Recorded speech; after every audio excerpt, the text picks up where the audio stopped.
एक ऐसी ग्रंथ जो आपकी हर समस्या का समाधान है। चाहे आप किसी भी परेशानी से जूझ रहे हों, कोई भी इच्छा हो, गीता में हर सवाल का जवाब और हर समस्या का हल छुपा हुआ है। चाहे वो परेशानी आपके परिवार की हो, धन की हो, शरीर की हो या फिर रिश्तों की, आपको अपना उत्तर गीता में जरूर मिलेगा। आज हम आपके सामने श्रीमद् भागवत गीता के 11 अनमोल उपदेश लाए हैं जो आपकी पूरी जिंदगी बदल सकते हैं। बस आप इस वीडियो को अंत तक ध्यान से देखें। जो भी इस वीडियो को अंत तक देखेगा उसे अपनी जिंदगी की हर समस्या का समाधान जरूर मिलेगा और जो कुछ भी उसे चाहिए वो उसे अवश्य प्राप्त होगा। गीता का पहला उपदेश यह है कि चाहे कोई आपका अपना हो या आपसे बड़ा हो, उसका आपके प्रति गलत व्यवहार सहन नहीं करना चाहिए। यह उपदेश हमारी जिंदगी से गहराई से जुड़ा है। अक्सर हम अपने करीबी लोगों की गलतियों को यह सोचकर सहते रहते हैं कि वो हमारे अपने हैं, उनसे रिश्ते खराब हो जाएंगे। लेकिन सच्चाई यह है कि अपना वही है जो हमारी तकलीफों को दूर करता है। इसलिए किसी को भी आपका फायदा मत उठाने दो, खुद पर जुल्म मत करने दो, क्योंकि आप जितना सहेंगे लोग उतना ही आपसे और सहने की उम्मीद करेंगे। गीता के पहले अध्याय अर्जुन विषाद योग और दूसरे अध्याय सांख्य योग की शुरुआत में अर्जुन ने श्री कृष्ण के सामने अपने दुख व्यक्त किए थे। अर्जुन ने कहा, हे केशव, मैं कौरवों से कैसे युद्ध कर सकता हूं? ये तो मेरे अपने ही हैं। भीष्म पितामह और द्रोणाचार्य मेरे पूजनीय हैं। इनसे युद्ध करना तो सही नहीं हो सकता। इन गुरुओं के विरुद्ध युद्ध करने से बेहतर है कि मैं भिक्षा मांगकर जी लूं। लेकिन श्री कृष्ण ने अर्जुन से कहा, यह मत सोचो कि कौन अपना है और कौन पराया। धर्म के लिए किया गया युद्ध तुम्हें मोक्ष और मुक्ति देगा। इस मोह को त्याग दो, नहीं तो दुनिया तुम्हारी निंदा करेगी। महाभारत की एक और घटना है जब अर्जुन के पुत्र अभिमन्यु की युद्ध में मृत्यु हो गई। अर्जुन बहुत दुखी हो गया और श्री कृष्ण से कहा, मेरा पुत्र अभिमन्यु चला गया, मैं इस दुख को सहन नहीं कर सकता। तब श्री कृष्ण उसे आत्माओं के लोक में ले गए जहां अभिमन्यु आनंदित बैठा हुआ था। अर्जुन ने अभिमन्यु से कहा, हे पुत्र, तेरे बिना मैं कैसे जी सकता हूं? लेकिन अभिमन्यु ने कहा, आप कौन हैं? मेरे हजारों जन्म हुए हैं। इसी जन्म में आप मेरे पिता बने और किसी और जन्म में मैं आपका पिता बनूंगा। आत्मा का कोई माता पिता नहीं होता। इसलिए गीता का यह उपदेश समझ लो कि यहां कोई अपना या पराया नहीं है। जो बुरे वक्त में आपका साथ दे वही अपना है, बाकी सब पराये हैं।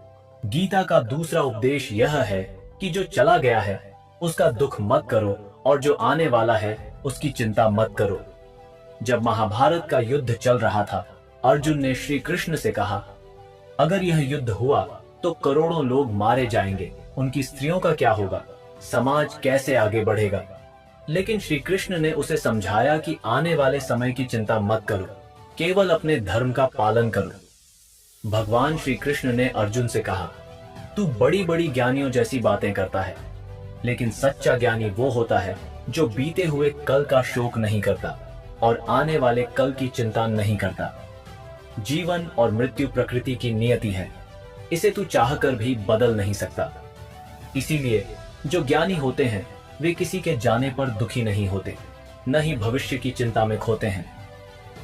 जो होना है वह होकर रहेगा और जो नहीं होना है वह कभी नहीं होगा।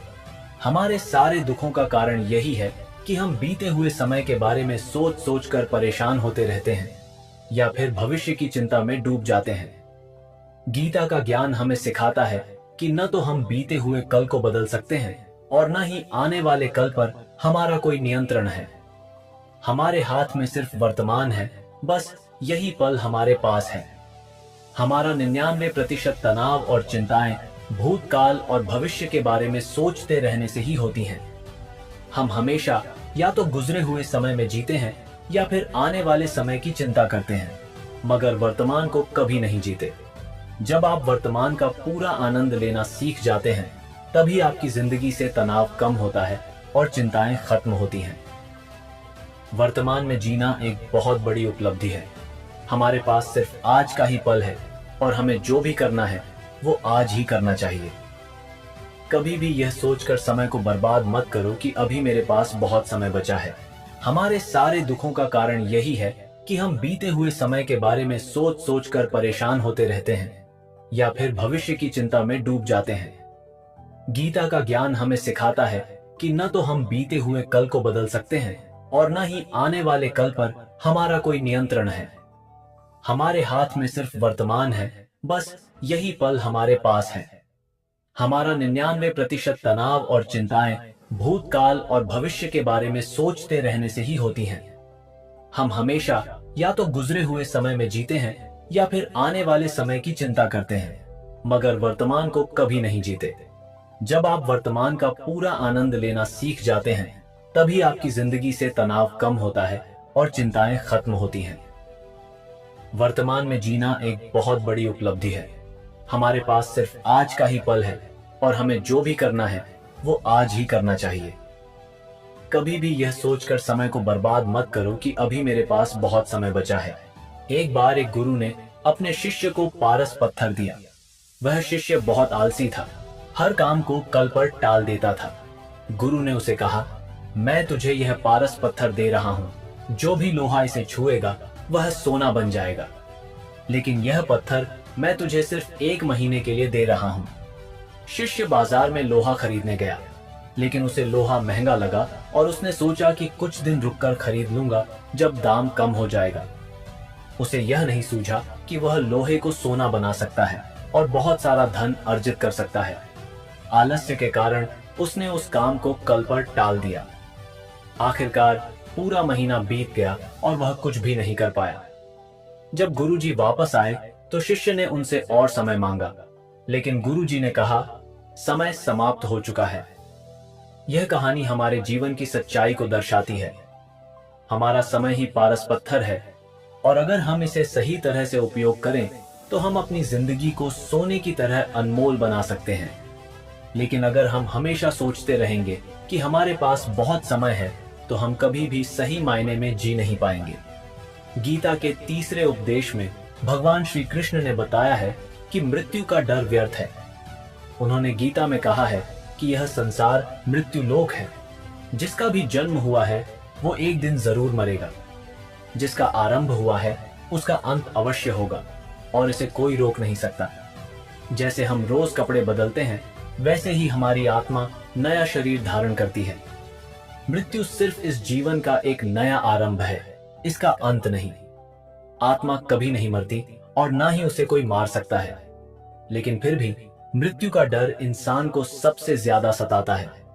एक बार एक पेड़ पर 2 पक्षियों का जोड़ा रहता था जो एक दूसरे से बहुत प्रेम करते थे। उन्होंने साथ जीने मरने की कसम खाई थी। एक दिन वहां एक शिकारी आया और उसने तीर चलाकर उस पेड़ पर बैठे नर पक्षी को मार दिया। मादा पक्षी रोने लगी, मैं तुम्हारे बिना कैसे जी पाऊंगी, काश तुम्हारी जगह मेरी मौत हो जाती। वह विलाप करती रही और इतने में शिकारी ने दूसरा तीर चलाया और मादा पक्षी को भी मार दिया। इस कहानी में हमारी ही सच्चाई छुपी है। जब कोई मरता है हम रोते हैं, लेकिन हमें यह नहीं पता होता कि एक दिन हमारा भी अंत होगा। हम भी इस मृत्यु के पेड़ पर बैठे हैं, लेकिन शरीर का अंत हमारी आत्मा का अंत नहीं है। श्री कृष्ण ने अर्जुन से कहा, हे अर्जुन, तेरे और मेरे अनंत जन्म हुए हैं। तुझे कुछ भी याद नहीं है, लेकिन मुझे सब याद है। जो व्यक्ति इस सत्य को समझ लेता है कि वह संसार में कुछ समय के लिए आया है, उसकी जिंदगी के सारे झगड़े, दुख और चिंताएं समाप्त हो जाते हैं। जब इस संसार से जाना ही है तो दुख किस बात का। एक समय की बात है, साधु महात्मा पैदल यात्रा करते हुए एक नगर पहुंचे। वे बहुत थक चुके थे और उन्हें एक महल दिखा जहां उन्होंने विश्राम करने का सोचा। महल में सोते समय राजा वहां पहुंचा और अपने पलंग पर महात्मा को सोते देखकर हैरान हो गया। राजा ने पूछा, तुम मेरे महल में कैसे घुसे और मेरे बिस्तर पर सो रहे हो? महात्मा ने मुस्कुराते हुए कहा, यह तुम्हारा महल है, मुझे तो यह धर्मशाला लगा। राजा ने कहा, मेरा महल धर्मशाला कैसे हो सकता है? महात्मा ने पूछा, तुमसे पहले इस महल में कौन रहता था? राजा ने जवाब दिया, मेरे पिता और दादा यहां रहते थे। महात्मा ने फिर पूछा, क्या तुम इस महल में हमेशा रहोगे या तुम्हारे बाद कोई और रहेगा? राजा ने कहा, मेरे बाद मेरा पुत्र यहाँ रहेगा। महात्मा ने कहा, जब इस महल में रहने वाले बार बार बदल जाते हैं तो इसे घर कैसे कह सकते हो? यह तो धर्मशाला ही है, इसलिए मैं इसे धर्मशाला समझकर रात बिताने आया हूँ। धर्मशाला जानकर हमें समझना चाहिए कि यह संसार भी एक धर्मशाला है। हम सब यहाँ मेहमान हैं। जो स्वप्न की तरह है उसे सच्चाई मानकर जीवन को व्यर्थ ना करें। यदि हम यह समझ लें कि हम यहाँ कुछ समय के लिए आए हैं, आनंद और खुश रहने के लिए आए हैं, तो हमारे सारे दुख समाप्त हो जाएंगे। जब हम अपने मन में यह सोचते हैं कि यह मेरा है, इसे मैं छोड़ नहीं सकता, इसके बिना मैं जी नहीं सकता, तो हमारा जीवन दुखों से भर जाता है। इसलिए जीवन में मृत्यु का भय त्याग कर हर पल का आनंद लेना चाहिए। गीता का चौथा उपदेश कहता है कि मन और विचारों को नियंत्रण में किए बिना जीवन में कभी शांति और सुकून नहीं मिलेगा। अर्जुन ने श्री कृष्ण से कहा, मेरा मन सही गलत सब कुछ जानता है, फिर भी मेरे विचार और मेरा मन मुझे नियंत्रित नहीं होता। मैं जो करना चाहता हूं वो कर नहीं पाता हूं, और जो नहीं करना चाहता वही मेरा मन मुझसे जबरदस्ती करवाता है। इसी कारण मैं बेचैन हूं, मुझे शांति नहीं मिल रही। श्री कृष्ण ने अर्जुन से कहा, इसके लिए तुझे अपने मन और विचारों को सही दिशा में ले जाने की प्रैक्टिस करनी होगी, और ये एक दिन का काम नहीं है। जब तक तू अपने मन और विचारों की गुलामी का त्याग नहीं करेगा, तब तक तुझे जीवन में कभी शांति नहीं मिलेगी। एक राजा था जो बहुत बेचैन और परेशान रहता था। एक दिन वह अपने गुरुजी के पास गया और उनसे कहा, मेरा मन बहुत बेचैन है, मैंने पूरे संसार को जीत लिया है, मेरे पास सब कुछ है, लेकिन मैं खुश नहीं हूं, मेरे मन में सुकून नहीं है, शांति नहीं है। गुरुजी ने राजा से कहा, अगर तुम्हारे नगर में कोई ऐसा व्यक्ति है जिसने सुकून प्राप्त कर लिया है तो तुम्हें भी शांति मिलेगी। राजा ने इसे बहुत आसान काम समझा। वह अपने राजमहल में आया और राज्यसभा में सबसे पूछा, आप में से जो भी सुकून पा चुका हो वो अपना कुर्ता मुझे दे दे, बदले में जितना धन चाहे मांग सकता है। लेकिन सब लोग एक दूसरे का मुंह देखने लगे। पैसों का लालच आया, लेकिन सबको एक दूसरे की सच्चाई पता थी। किसी की जिंदगी में भी सुकून नहीं था। सबने सिर झुका लिया। राजा ने पूरे नगर में ढिंढोरा पिटवा दिया, लेकिन कोई भी व्यक्ति ऐसा नहीं मिला जिसने शांति प्राप्त की हो। अंततः राजा के सैनिकों ने एक महात्मा को देखा जिसके चेहरे पर शांति थी। वे उसे राजा के पास ले आए। राजा ने पूछा, क्या आपको शांति मिल चुकी है? महात्मा ने उत्तर दिया, हाँ, मैं पूरी तरह से शांत हूं। श्री कृष्ण ने अर्जुन से कहा कि तेरे और मेरे अनंत जन्म हुए हैं, तुझे कुछ याद नहीं, लेकिन मुझे सब याद है। जो व्यक्ति इस सत्य को समझ लेता है कि हम यहाँ कुछ समय के लिए आए हैं, उसकी सभी चिंताएं और दुख समाप्त हो जाते हैं। जब इस संसार से जाना ही है तो दुख किस बात का। गीता का पांचवा उपदेश यह है कि वासना, क्रोध और लालच सर्वनाश का कारण है। ये नरक का द्वार है। जिसके मन में ये तीन दोष होते हैं वह दूसरों को दुख पहुंचाकर अपने सुख और स्वार्थ की पूर्ति करता है। किसी भी चीज की अति करना, क्रोधी स्वभाव होना और मन में लालच रखना जीवन के सुख को समाप्त कर देता है और रिश्तों में जहर भर देता है। गीता का छठा उपदेश है कि सभी भगवान एक ही हैं, कोई छोटा बड़ा नहीं है। सब एक परम ब्रह्म परमात्मा के विभिन्न रूप और नाम हैं। श्री कृष्ण ने गीता में कहा, मैं ही शिव हूं, इंद्र हूं, यमराज हूं और कुबेर भी हूं।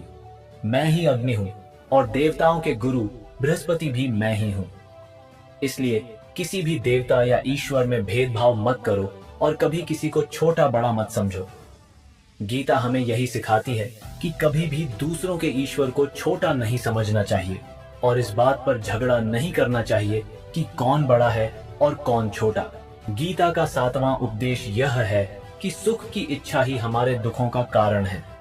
जब तक हम सुख की लालसा करते रहेंगे, दुख से नहीं बच सकते। श्री कृष्ण ने अर्जुन से कहा कि मनुष्य जितनी अधिक सुख की लालसा करता है, उसकी इंद्रियां उतनी ही अधिक भोग में आसक्त हो जाती हैं। इसके परिणाम स्वरूप इंसान का मन संसार के सुख और आकर्षण का गुलाम बन जाता है।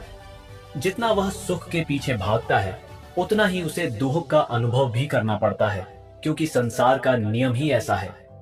जो चीज शुरू में मन को बहुत आकर्षित करती है, वही बाद में अत्यधिक दुहक देती है, और जो चीज शुरू में कठिन लगती है, वही बाद में सुख का अनुभव कराती है।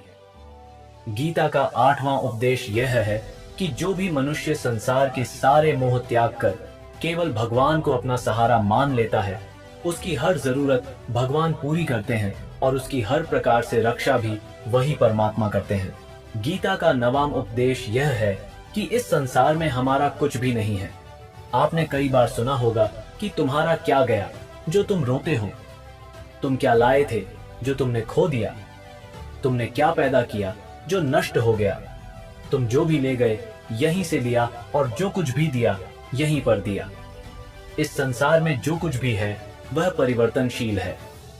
कल तक जिसके बिना जीना असंभव लगता था, आज उससे कोई रिश्ता नहीं है। इस संसार में हर चीज बदल जाती है, रिश्ते बदल जाते हैं, और यहाँ तक कि हमारा शरीर भी हर दिन बदलता रहता है।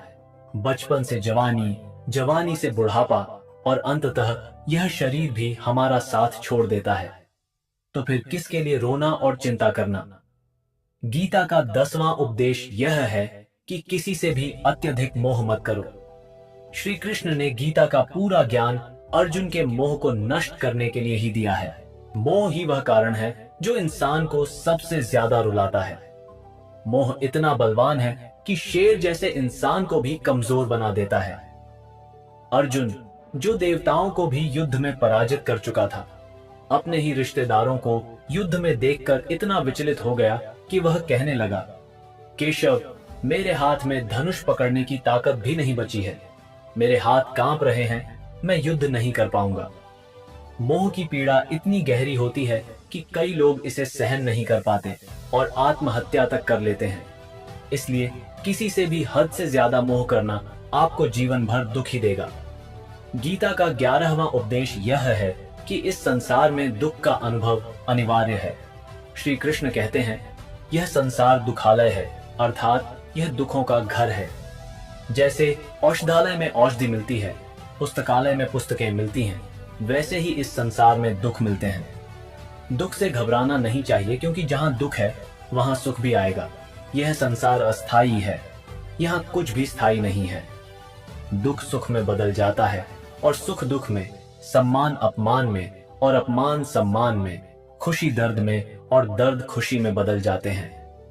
इसलिए दुख से डरने की आवश्यकता नहीं है, क्योंकि यह भी अस्थायी है। श्रीमद् भगवद गीता के ये उपदेश हजारों साल पुराने हैं, लेकिन आज भी उतने ही प्रासंगिक हैं। गीता को पूरे विश्व में सबसे अधिक पढ़ा गया है, लेकिन उसे समझने वाले बहुत कम लोग हैं। अगर कोई व्यक्ति इन उपदेशों को ठीक से समझकर अपने जीवन में उतार ले, तो वह निश्चित रूप से अपनी सभी समस्याओं से बाहर आ सकता है। श्रीमद् भगवद गीता के इन दिव्य उपदेशों को बार बार सुनना चाहिए, खासकर तब जब जीवन में कोई चिंता या परेशानी आए। विश्वास रखें कि गीता का ज्ञान आपकी जिंदगी की हर परेशानी में आपका मार्गदर्शन करेगा। अगर यह वीडियो आपके लिए प्रेरणादायक रहा हो, तो कृपया इसे लाइक और शेयर करें, और ऐसे ही और प्रेरणादायक वीडियो के लिए हमारे चैनल को सब्सक्राइब करना न भूलें।